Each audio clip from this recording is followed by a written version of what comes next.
Bonsoir, mes Étienne, c'est encore Evelyne. Sois richement bénie dans le nom précieux de notre Seigneur. Et ça fait quelques jours que je n'ai pas enseigné. Aujourd'hui, par la grâce de Dieu, je vais apporter un message sur l'esprit de Jézabel. Oui, nous devons en parler parce que c'est un esprit qui affecte beaucoup l'Église et a plongé l'Église dans l'idolâtrie. Aujourd'hui, nous allons voir dans la Bible, effectivement, c'est quoi l'esprit de Jézabel et puis qui est la femme de Jézabel, parce que nous ne pouvons pas parler de l'esprit de Jézabel sans faire mention de la femme Jézabel. On est ensemble dans la parole, dans le livre d'Apocalypse chapitre 2, la lettre en fait adressée à l'église de Thyatire. Et nous allons ensemble découvrir qui est Jézabel et ce qu'elle a fait. On a dit ceci, écrit à l'ange de l'église de Thyatire. Voici ce que dit le Fils de Dieu, celui qui a les yeux comme une flamme de feu et dont les pieds sont comme de l'airain ardent. Je connais tes œuvres, ton amour, ta foi, ton fidèle service, ta constance et tes dernières œuvres sont plus nombreuses que les premières.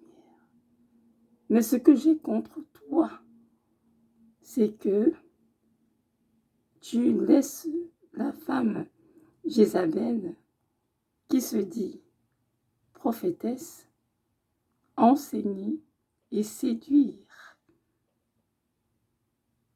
mes serviteurs pour qu'ils se livrent à l'impudicité et qu'ils mangent des viandes sacrifiées aux idoles.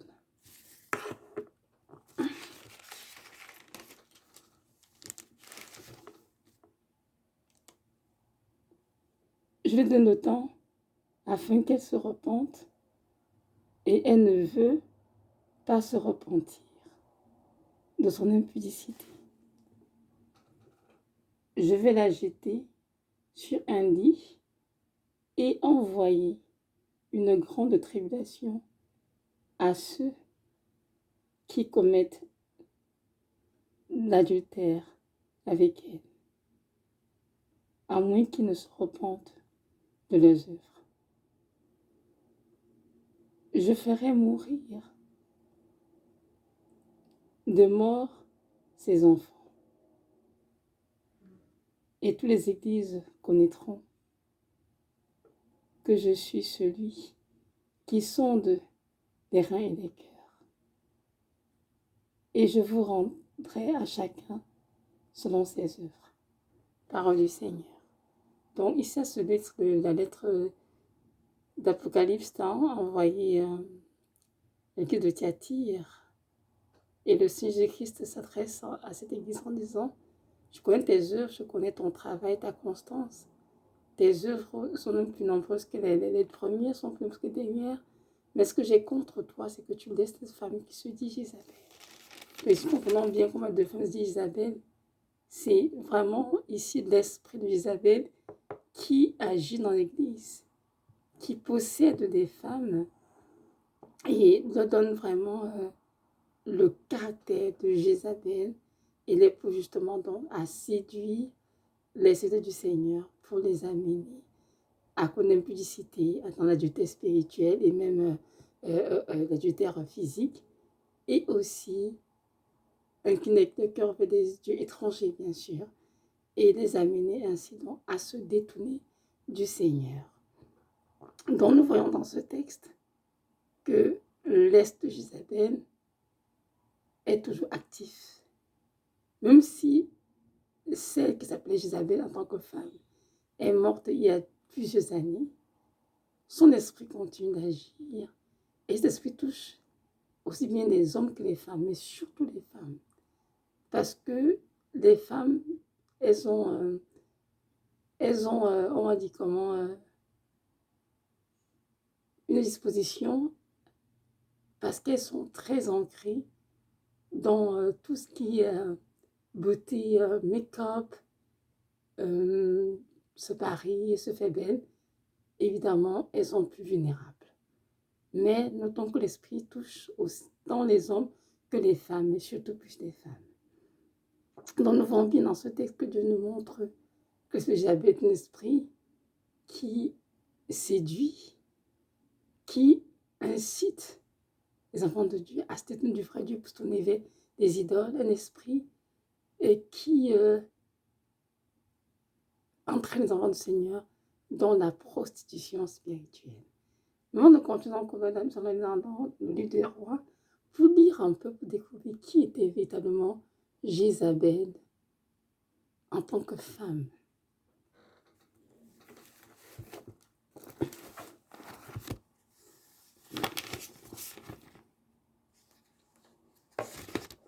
Donc ici, on dit dans 1 roi 16, versets 30 et 31, je vais lire. Ça dit ceci. Akab, fils d'Omri, fit ce qui était mal aux yeux de l'Éternel, plus que tous ceux qui avaient été avant lui. Et comme si c'eût été pour lui peu de choses de se livrer au péché de Jéroboam, fils de Nébat, il prit pour femme Jézabel, fille d'Ethbaal, roi des Sidoniens, et il alla servir Baal et se prosterner devant lui. Verset 32. Il éleva un autel à Baal dans la maison de Baal qu'il bâtit à Samarie. Donc nous reconnaissons bien ici que déjà Akab, le roi d'Israël, est venu dans le péché, est déjà dans le péché à fond. Et comme ce n'était pas assez, il allait donc épouser Jézabel, la fille du roi de la Sidonie. Et avec cette femme, il a une alliance. Parce qu'après chaque mariage, il y a une alliance qui se tisse entre les deux personnes. Et dans cette alliance, Jézabel l'a donc conduit à servir les dieux de son peuple, dont Baal, entre autres.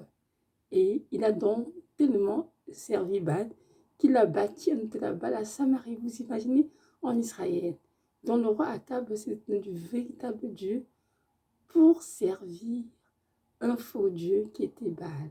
Et il m'envoie le nom du père de Jézabel, c'était Ethbaal, dont nous voyons bien la racine encore, Baal qui est dans ce nom. Et cela nous montre bien que Jézabel venait d'une famille qui n'était pas bien, une famille qui était dévouée au faux Dieu. Et j'aimerais ici une parenthèse pour dire à mes frères qui m'écoutent de comprendre qu'il est important de faire attention avec qui on fait alliance. Nous devons comprendre qu'en tant qu'enfants de Dieu, nous devons nous marier avec des personnes qui sont chrétiennes. C'est très important. Il n'y a aucun rapport entre un infidèle et fidèle. Il n'y a aucun rapport entre Christ et Bélial. Il n'y a aucun rapport entre le temple de Dieu et les idoles. Donc c'est sûr que si un enfant de Dieu va épouser une personne qui n'est pas chrétienne mais qui sert d'autres dieux, cet enfant de Dieu peut se retrouver à s'incliner et à servir ces faux dieux. Parce que les faux dieux, évidemment, ont une emprise démoniaque sur les personnes. Donc c'est important, mes frères et sœurs qui m'écoutez, de savoir que notre Dieu désire que ses enfants se marient avec des chrétiens. Je n'ai pas dit que le chrétien est forcément mature, mais il faut qu'il ait accepté aussi dans sa vie comme sauveur Seigneur et qu'il décide de marcher vraiment à la suite du Seigneur. Donc c'est ça que je vais donner comme parenthèse, je la ferme et tout. On retourne dans Jézabel était justement une princesse. Et lorsque l'épouse de roi Akab, alors justement, elle incline le roi Akab vers les idoles de son peuple, notamment Baal. Et nous allons dans un roi, ça c'est un roi 21, verset 25. Je vous décris qui était la femme Jézabel. Donc c'est ça. Dans un roi 21, 25. Attendez. Ouais, c'est ça. Ouais. Un moment, j'ai trouvé un moment, s'il vous plaît. Un roi 21, je me suis trompée.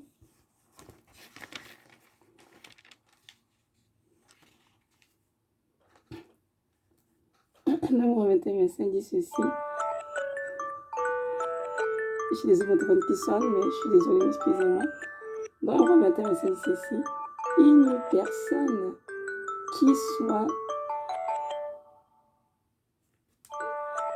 soit vendu comme Akab pour faire ce qui est mal aux yeux de l'Éternel. Et Jézabel, sa femme, l'y excitait. Je vais redire. 1 roi 21, 25 dit ceci. Il n'y a eu personne qui se soit vendu comme Akab pour faire ce qui est mal aux yeux de l'Éternel. Et Jézabel, sa femme, l'y excitait. Voyez-vous? Déjà, le roi Akab, le roi Israël dans le péché, ce qui était mal aux yeux de l'Éternel. Mais en se mariant avec Jézabel, il s'est comme vendu à ces dieux étrangers. Et Jézabel l'y excitait. Il y a des versions dans lesquelles c'est écrit Jézabel l'avait séduit en fait pour le compte dans cet état. Et donc nous voyons ici que Jézabel, en tant que femme, excitait son époux à s'incliner vers des dieux étrangers, à faire du mal, à faire tout ce qui était abominable dans les yeux du Seigneur. Et aujourd'hui, l'esprit de Jézabel continue d'agir de la sorte. L'esprit de Jézabel, en fait, agit en excitant, justement, en incitant les enfants de Dieu à se détourner du vrai Dieu pour se tourner vers les idoles. Et ce qui est très dommage, c'est que ces enfants de Dieu continuent à l'église, continuent de dire mais voilà, Dieu est bon, Dieu est grand, Dieu, le sang de Dieu a fait ceci, le sang de Dieu a fait cela, mais au fond, ces enfants de Dieu sont sous une influence démoniaque et ne le savent pas. J'aimerais juste nous dire ceci, c'est que donc comprendre qu'il y a des chrétiens qui sont véritablement possédés par l'esprit de Jézabel. Et lorsque une personne est possédée par un esprit, le démon ou l'esprit démoniaque lui confère toutes ces caractéristiques, dont des femmes et des hommes aujourd'hui qui sont possédés par l'esprit de Jézabel agissent exactement comme Jézabel et ont tout le caractère de la femme Jézabel. Donc, si je viens dire un peu pour que nous sachions qui était la femme Jézabel, nous comprenions bien, lorsqu'on parle de l'esprit de Jézabel, d'où vient ce nom et qui a été possédé par cet esprit. Donc, nous avons besoin de dire tout à l'heure, et c'est dans 1 roi 21-25, que Isabelle encourageait, exciter son mari à faire le mal. Une véritable femme chrétienne doit encourager son mari à faire du bien, à être juste, à être intègre. Mais dans son cas, elle encourageait son mari à faire du mal. Pourquoi est-ce qu'elle agissait ainsi? Pourquoi est-ce que Jézabel se comportait de la sorte? Nous allons lire ensemble toujours dans la parole, dans 2 Rois 9. Nous allons les lire ensemble, ce que ça dit. Dans 2 Rois 9, verset 7.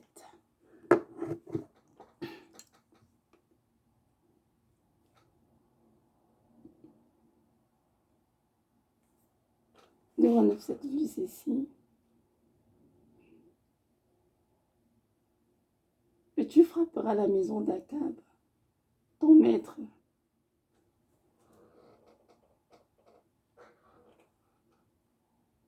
C'est ça.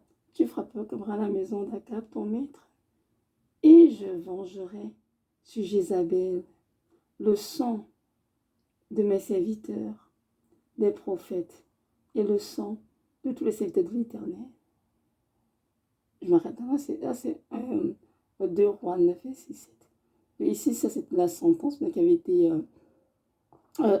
donnée par l'Éternel au futur roi, au nouveau roi Jéhu. Il fallait donc venger la maison, venger en fait tous les prophètes d'Éternel qui avaient été mis à mort selon l'ordre de Jézabel et tous les serviteurs de l'Éternel qui avaient été tués sous son ordre. Donc on voit bien que cette femme était une véritable femme, une véritable sorcière, comment on dit, une méchante femme qui avait demandé à son mari de faire tuer tous les prophètes de l'Éternel qui disaient la vérité, qui prédisaient la vérité. Et elle en a fait tuer beaucoup. Et donc, justement, Le Seigneur a donc émis la sentence par rapport à ses actes. Et ce n'est pas tout. Là, je liste des bons hein, dans un roi, dans deux rois, mais je vous conseillerais de le lire chez vous pour bien comprendre qui était la femme Jézabel et comment agit son esprit. Et évidemment, cette sentence avait été prononcée ici dans 2 rois 9. Pourquoi? Parce qu'avec c'était Naboth, un fils d'Israël, qui avait une grande vigne. Et là, le roi Akab va le voir, lui dit, pour lui dire que ta vigne, elle est si grande et elle me plaît, mais j'aimerais bien la voir. Et Napoléon lui a répondu non, je ne pourrais pas te la donner parce que ce n'est que le nom de mes pères et c'est tout ce que j'ai comme qui m'appartiennent. Alors, le roi, comme il est rentré chez lui le soir, il trouvait sa femme était tout triste. Et sa femme lui a demandé, Isabelle lui a demandé, mais pourquoi es-tu si triste? Qu'est-ce qui ne va pas? Il a dit, j'ai vu une vigne, la vigne de Naboth que je la voulais, mais il a refusé de me la donner. Et là, Dieu lui a promis, avant ce soir, ne t'inquiète pas, tu auras la vie. Et Jézabel, dans sa méchanceté, a demandé à ses hommes de tuer Naboth afin que la vie de Naboth revienne à son mari Akab.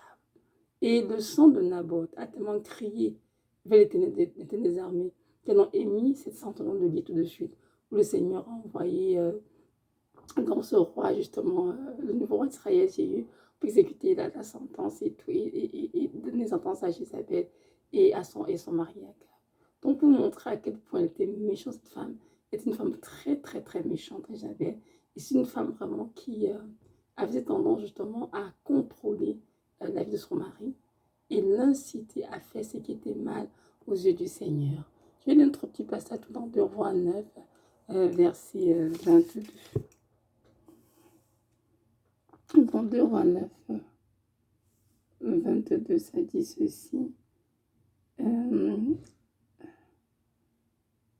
Dès que Joram vit Jéhu, il dit, est-ce pour la paix, Jéhu?